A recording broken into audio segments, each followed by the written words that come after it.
Welcome to a new edition of the Neon Jazz Interview Series. On this episode, we talk with veteran Los Angeles jazz pianist Chad Edwards. We caught up with him about his new 2024 CD Wyoming Roads and a divine world he has had in the jazz arts. He has been active in the LA area jazz scene for over 4 decades, performing in a wide range of musical settings. While studying at Princeton University, he played with the jazz rock band Spiral, as well as guitarist Stanley Jordan, and then co-founded and toured with the fusion band Slow Burn after moving to LA. He has had a day job at NASA for some time now, yet jazz has always been a solid passion. Dig this story. Thanks for taking a minute. I appreciate it. Thank you for the opportunity. I really appreciate it. Yeah, you bet. So before we get into Wyoming Roads, your latest release, I want to know, 4 years ago, this pandemic really went through the jazz community hardcore, and everybody was trying to figure out, how the chips were going to fall, when we were going to get out of it. And now that we're theoretically out and things are opening up and projects are coming out, how did you survive that time period? And how did it either influence Wyoming Roads or influence the way that you go about being a musician now? Yeah, great question. I remember just before the pandemic hit, things were starting to, it was becoming a big news story, and the rates were increasing. And I had a house concert with Rob Kyle, the sax player from this album, and another great local bass player, Larry Steen. We, at the time, we actually played some of the pieces from this recording. And that was just a really nice event. It was at a beautiful home here in Pasadena. Some friends of mine like to host concerts. And that was the last gig that any of us had for for months, many months. I just remember that feeling of like losing connection with the audience. We had nowhere to play. People had nowhere to go to hear live music. And so one thing that I did over that period of COVID was just do a bunch of concerts in my front yard. We would do these. I think we did about 25 or 30 of them over the course of COVID. In my driveway, I'd let the neighbors know all about it, and people would come and either spread out in my front yard, safely, and everybody back then was wearing masks, or a lot of the neighbors would just watch from their front yards, come out and picnic in their front yard. And it was great because it was a chance for my musician friends and I to play, and it was a chance for my neighbors to hear live music where they really didn't have any place else to go at that time. So that was one way that we kind of survived the pandemic. It was, also a good opportunity to explore some new compositions and see how they were working. So that was kind of an important part of surviving COVID for me. So let's talk about the album. Talk to me a little bit about how you artistically put together this album. Yeah, so this quartet, with Rob Kyle on sax, Hussein Jeffrey on bass, and Kevin Winard on drums. I had done there's a very cool place here in Altadena called the Folly Bowl. It's an outdoor performance venue, and the forest kind of starts where their property ends, and they have kind of like a little natural tiny canyon bowl as part of their yard, which they transformed into a little performance space and landscaped in all these seating into the hillside, built a stage, and it's just a really magical place to perform. People come picnic early. It's kind of like a miniature version of the Hollywood Bowl. People come and picnic and then enjoy music there while the sun sets and the stars come out. So I had done a couple of performances there with this particular quartet, and it really felt great. These three guys have performed a lot together, and they really. What I wanted to get with this band was the feeling of live performance, and expressive performance and listening to each other and not something that was highly produced, but something that was organic and where the four of us were just trying to build on each other and listen to each other and make something together. And I really felt that connection with these guys at the times we played at the volleyball, and so decided that I really wanted to do this project with them. And so that's the way it played out. This is an album I had been hoping to do for at least a decade. I don't know if you had a chance to look at my bio, but for many decades I've been working at NASA's Jet Propulsion Laboratory. So I kind of have a dual career. My day job has been working for NASA in the Mars exploration program and helping design future missions for that program. And all through those years here in LA, I've also been pursuing my jazz piano interests. And about a year and a half ago, I finally retired. I'm still doing some part-time work for them, but with retirement came a lot more time to devote to this project, and that's what really helped me get it over the finish line. Was the time I have to really devote more time to music after my retirement. So that's kind of what led to the album getting completed. But I was really happy to record with these three guys and really happy with the music that we were able to make together. So you're an actual rocket scientist. I'm an actual rocket scientist, yeah. I love it. Man, yeah. If I had a nickel for every time my dad said that phrase growing up, I would have had an annuity that would have just been worth millions. Well, it's not rocket science. Right, exactly. Oh, man. Well, let me ask you this. Are you native to L.A., or did you grow up somewhere else? No, I grew up on the East Coast. I grew up outside of Philadelphia in the suburbs there. Okay. And I went to college back on the East Coast and then came out here for graduate school, and that's what brought me to L.A. So let's go back to the beginnings. How did music and playing music and then eventually jazz kind of evolve into your passion and this album and who you are? Yeah, I guess, like a lot of people, I started out playing classical piano as a kid in elementary school. I got interested in, listening to rock as I grew older, and I think when I was like in 5th or 6th grade, the kid across the street was selling his Farfisa organ. That was kind of like a rock organ back in the day, and I talked my parents into buying it. And so I started getting into that kind of music through that, and continued my classical studies as well. And it was fun kind of exploring both of those. And I really like the notion of improvisation.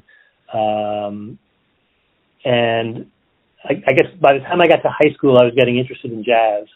I started playing in the high school jazz ensemble.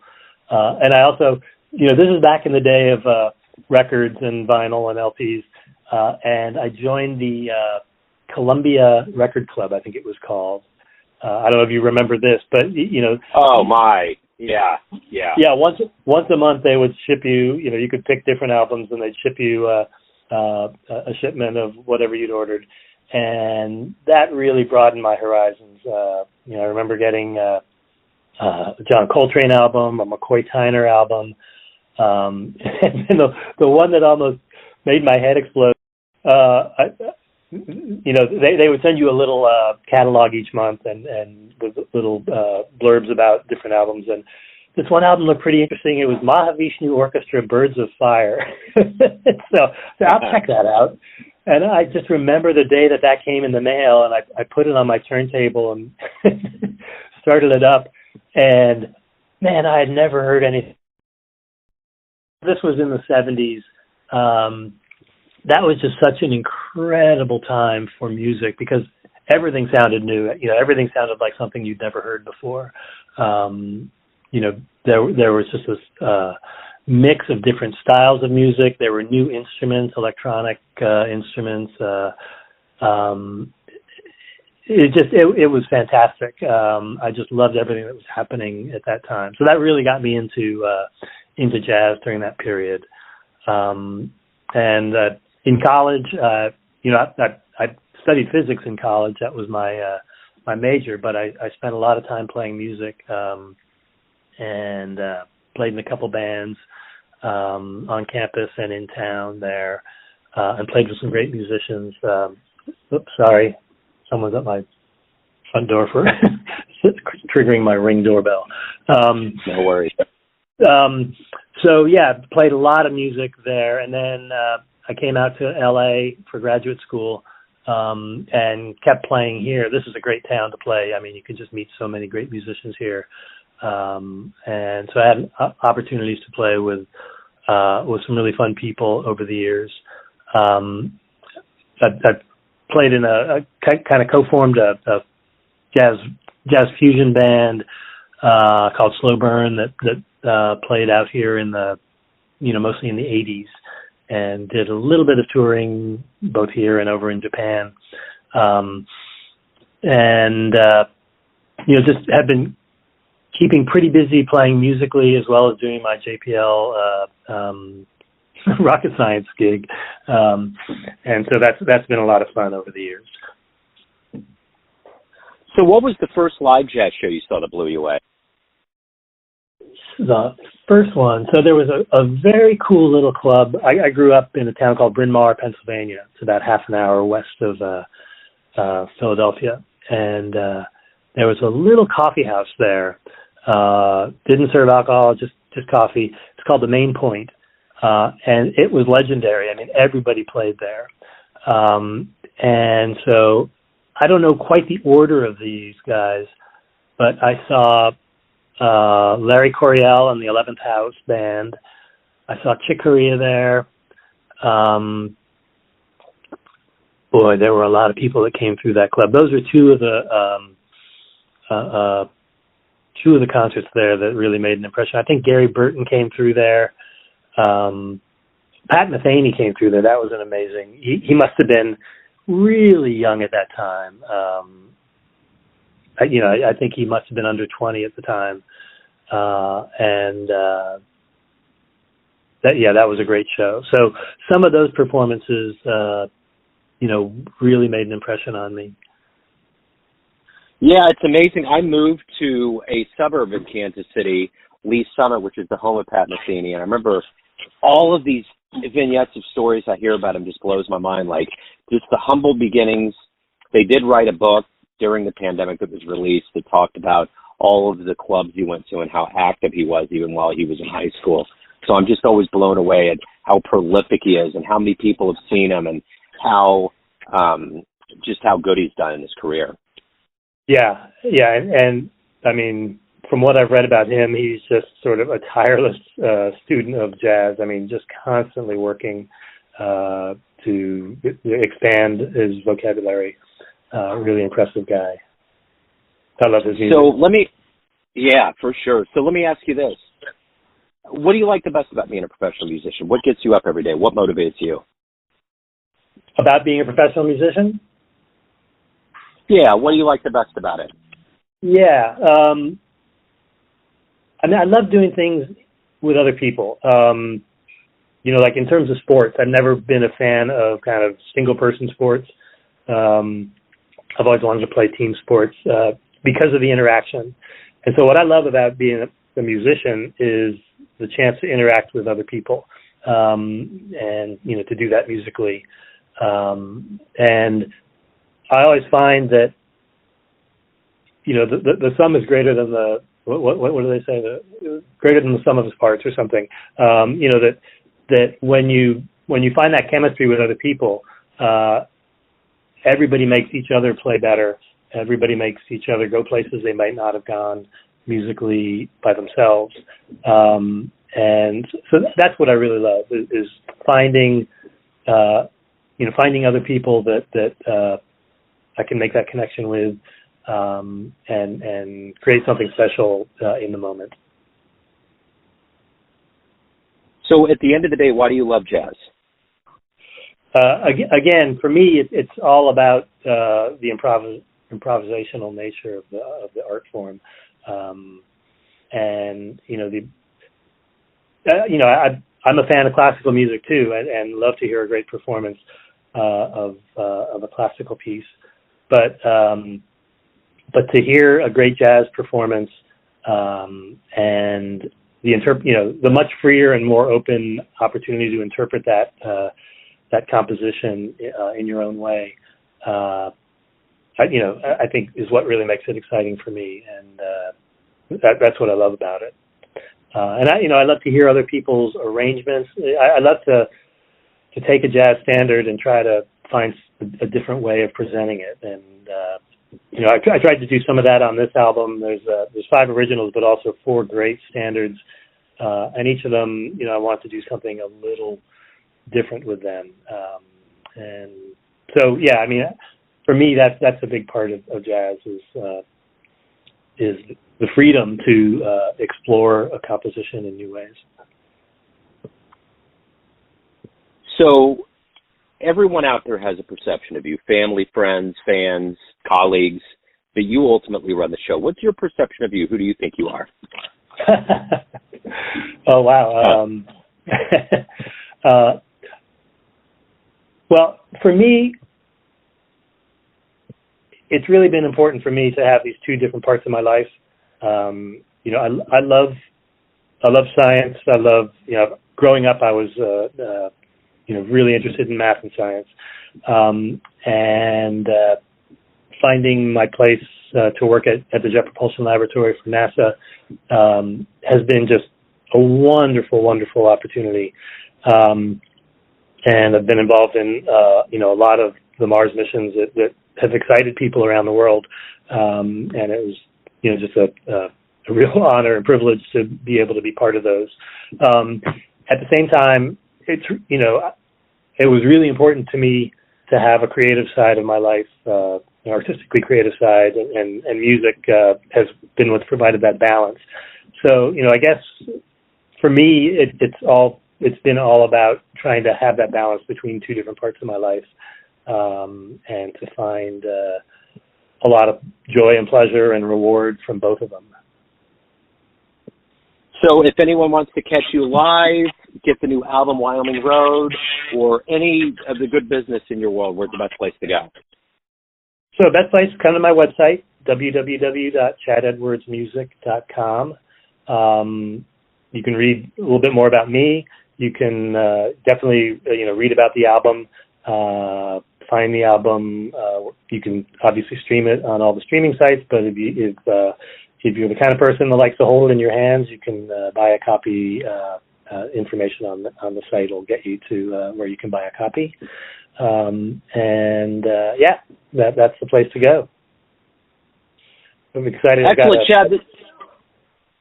Got a fun gig coming up at the end of this month at a wonderful jazz club called Vibrato Grill Jazz. It's Herb Albert's club, and it's one of the nicest places in Southern California to hear live music. Our bass player, Hussein, is also the artistic director there. So I'm really looking forward to that gig. So the band that's on the CD will be performing there. We've played there a couple times before, and I just love this room. It's a beautiful room. They have a beautiful piano, a great sound system, great food. So if anybody wants to catch us live, that'll be on July 31st. Excellent. Chad, this has been wonderful. Thank you, sir. Thank you for your story. Thank you for your time. Keep doing the good work out there. All right. Thank you so much. It's great talking with you, Joe. Thanks for listening and tuning in to another Neon Jazz interview, where we give you a bit of insight into the finest players and minds in Los Angeles, Kansas City, and spots all over the world, giving fans all that jazz. And thanks to Chad for his time, story, and cool. If you want to hear more Neon Jazz interviews, you can find us on Spotify and Apple Podcasts. Subscribe to us at YouTube, and for everything Neon Jazz, go to theneonjazz.blogspot.com. Until next time, enjoy the jazz, my friends.